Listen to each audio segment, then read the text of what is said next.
Hi అండి, అందరికీ నమస్కారం. Welcome to my channel. ఈ వీడియోలో ప్రభుత్వ పెన్షనర్స్ అందరూ తప్పక తెలుసుకోవాల్సినటువంటి ముఖ్యమైన విషయాలు ఏంటనేది వీడియోలో తెలుసుకుందాము. సో వీడియో అయితే ఎక్కడ కానీ స్కిప్ చేయకుండా ఎండ్ వరకు చూసేటప్పుడు ఇన్ఫర్మేషన్ పూర్తిగా అర్థమవుతుంది. అలాగే వీడియో చూస్తున్న ప్రతి ఒక్కరు వీడియోకి అయితే లైక్ చేయండి ఫ్రెండ్స్. ఈ వీడియోని తోటి ఉద్యోగ పెన్షన్ మిత్రులతో అయితే షేర్ చేయండి. కొత్తగా మన ఛానల్ని చూస్తున్న వారు ఇంకా ఎవరైనా సబ్స్క్రైబ్ చేసుకున్నట్లయితే వెంటనే మన ఛానల్ అయితే సబ్స్క్రైబ్ చేసుకోండి. సో దీని ద్వారా నేను చేసే లేటెస్ట్ వీడియోస్ అన్ని మీ వరకు రీచ్ అవుతాయి. ఇక ఆలస్యం చేయకుండా వివరాల్లోకి అయితే వెళ్ళిపోదాము. సో ఫ్రెండ్స్, ఇక విషయానికి వచ్చినట్లయితే పెన్షనర్లు తప్పక తెలుసుకోవాల్సినటువంటి కీలక విషయాలండి. అందరూ పెన్షనర్లు మరియు వారి కుటుంబ సభ్యులు ఖచ్చితంగా తెలుసుకోవాల్సిన కొన్ని అత్యంత ముఖ్యమైన విషయాల గురించి అయితే ఇక్కడ తెలుసుకుందాము. సో ఈ సమాచారం చాలా ఉపయోగపడుతుందని అయితే ఆశిస్తున్నానండి. సో ఈ వీడియోలో చెప్పబోయే విషయాలన్నీ కూడా ఇప్పటికే తెలిసినవైనా కూడా ఒకసారి సరి చూసుకొని రీచెక్ చేసుకోవడం, ఏమైనా పాయింట్లు మిస్ అయ్యారేమో చూసుకోవడం, లేదా మీకు పూర్తిగా తెలిసిన విషయాలను స్కిప్ చేయవచ్చు. కానీ తెలియని వారందరూ కూడా దయచేసి వీడియోని పూర్తిగా చూడండి. వీడియో నచ్చినట్లయితే లైక్ చేయండి. ఇక విషయానికి వచ్చినట్లయితే ఈ పాయింట్ ప్రతి పెన్షనర్ భార్య లేదా భర్త అంటే స్పౌస్ లేదా కుటుంబ సభ్యులకు విధిగా తెలిసి ఉండాలి. ఇవి మనం సొంతంగా రాసినవి కావు. ఇవి ఇతరులు రాసినప్పటికీ తెలియజేయాలనే ఉద్దేశంతో ఇక్కడైతే అందిస్తున్నాము. ప్రతి మనిషి కూడా ఏదో ఒక రోజు ఈ శరీరాన్ని భూమాతకు అప్పగించవలసిందే. అది ఈ రోజే కావచ్చు లేదా రేపు కావచ్చు. అటువంటి సంఘటనలు జరగకముందే మన కుటుంబ సభ్యులకు మనం తప్పకుండా తెలియజేయవలసిన కొన్ని విషయాలు ఉన్నాయి. అవేంటో ఇప్పుడు చూద్దాము. ఇందులో మొదటిది పెన్షన్ పత్రాలు. సో మీ యొక్క పెన్షన్ పేపర్లు అంటే పీపీఓ, పెన్షన్ పేమెంట్ ఆర్డర్ అండి. సో పీపీఓ కాపీలు, పాతవి కొత్తవి, అలాగే రిటైర్ సమయంలో ఇచ్చినటువంటి సర్వీస్ సర్టిఫికేటు, ఐడెంటిటీ కార్డులు, ఐడి ఎక్కడ పెట్టారో మీ కుటుంబ సభ్యులకు ఈ మేరకు స్పష్టంగా అయితే చెప్పండి.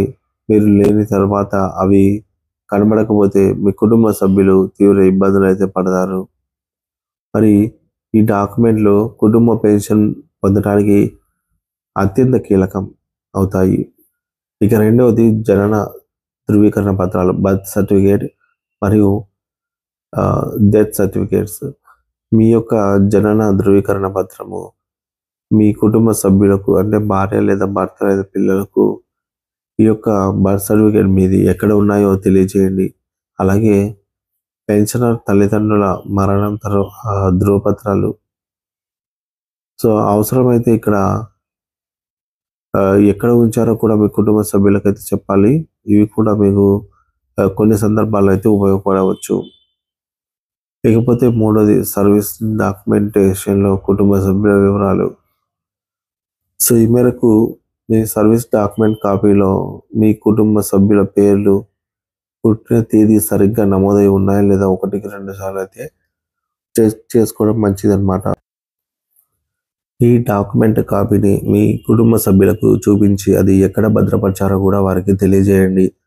ఏం అవసరం ఎప్పుడు వస్తుందో తెలియదు కాబట్టి సమాచారం వారికి ఎంతో కీలకం. ఇక నాలుగోది పాన్ కార్డు మరియు ఆధార్ కార్డు. అనగా పెన్షనర్ మీ భార్య లేదా భర్త అంటే స్పౌస్ మరియు కుటుంబ సభ్యులకు పాన్ కార్డు, ఆధార్ కార్డు ఐడీలు ఎక్కడ భద్రపరిచారో కుటుంబ సభ్యులకైతే తెలియజేయండి ఫ్రెండ్స్. ఇవి ఆధునిక లావాదేవీలకు, ప్రభుత్వ పథకాలకు చాలా అవసరం అవుతాయి. ఇక ఐదోది లైఫ్ టైం ఎరియర్స్ నామినేషన్. పెన్షనర్లు మరణించిన తర్వాత వారి ఖాతాలో ఉన్నటువంటి సొమ్మును అంటే లైఫ్ టైం ఎరియర్స్ పొందడానికి నామినేషన్ చేశారో లేదో ఒకసారి చూసుకోండి. మరి ఈ విషయంలో కూడా కుటుంబ సభ్యులకు తెలియజేయాలి. అంటే మీ తర్వాత మీ లైఫ్ టైం ఎరియర్స్ ఎవరికి వెళ్ళాలి అనేది మీరు ముందే నిర్ణయించుకొని ఉండాలి. మరి ఇది ఆర్థిక భద్రతకు చాలా ముఖ్యం. ఇకపోతే ఆరోది స్థిరాస్తులు, చరాస్తులు వీలునామా. పెన్షనర్లు తమ స్థిరాస్తులు అయినటువంటి ఇల్లు, పొలము, ఫ్లాట్, సైట్లు ఏవైనా కావచ్చు, మరియు చరాస్తులు అయినటువంటి బంగారం, వెండి, నగదు తమ మరణాంతరం కుటుంబ సభ్యులకు వీలునామా రూపంలో బదలాయింపు జరిగిందా లేదా అని అయితే చూసుకోవాలి. లేని పక్షంలో మీ తర్వాత కుటుంబ సభ్యుల మధ్య ఆస్తి కోసం కురుక్షేత్ర యుద్ధం మొదలవుతుంది. తల్లి మీద పిల్లలు, అన్నదమ్ముల మీద అక్క చెల్లెళ్ళు ఆస్తి కోసం గొడవ పడటం కోసం మనం చాలా చూసాము ఇలాంటివి దారుణాలు. ఓ దారుణ ఉదాహరణ ఈ మధ్య ఏపీలోనే పల్నాడు జిల్లాలో జరిగిన ఒక దారుణ ఘటన గుర్తు చేసుకోండి. ఒక తండ్రి చనిపోతే పిల్లలు ఆస్తి పంపకాలు తేలలేదని దహన సంస్కారాలు చేయడానికి నిరాకరించారు. 3 రోజుల పాటు తండ్రి మృతదేహాన్ని ఇంటి వద్దే ఉంచేశారు. గ్రామ పెద్దలు, పోలీసులు జోక్యం చేసుకున్న తర్వాతే కానీ దహన సంస్కారాలు జరగలేదు. కేవలం ఆస్తి కోసం దహన సంస్కారాలు చేయకుండా 3 రోజులు తండ్రి శవాన్ని అలా వదిలేశారు.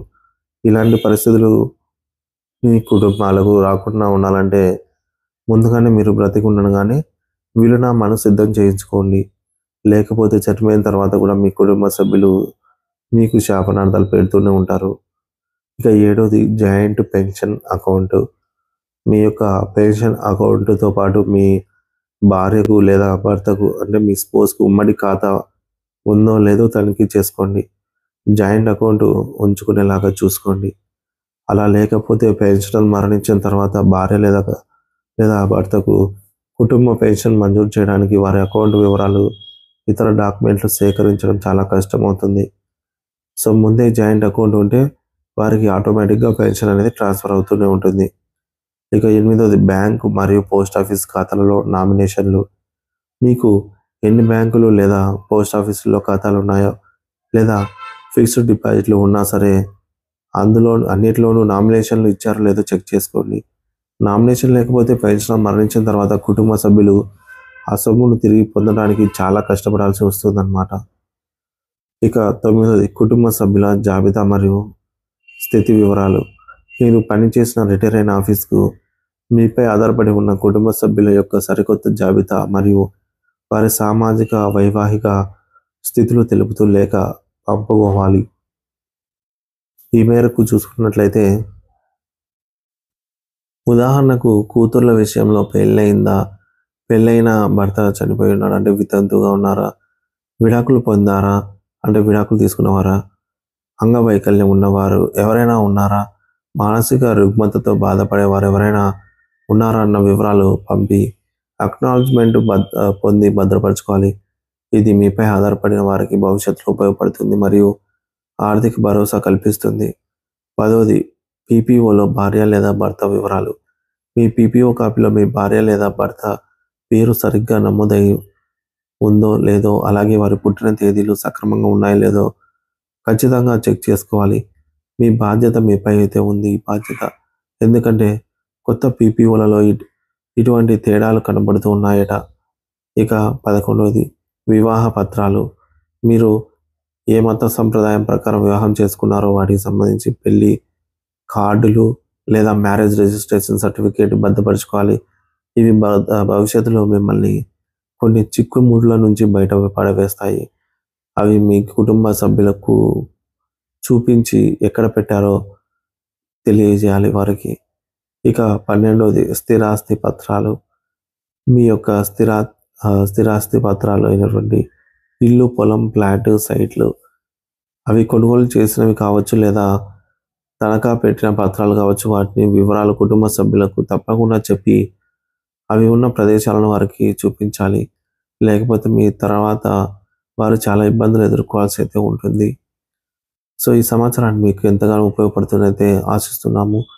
మీ కుటుంబ సభ్యుల భవిష్యత్తు కోసం ఈ విషయాలను తప్పకుండా అయితే పాటించండి. Thank you for watching this video.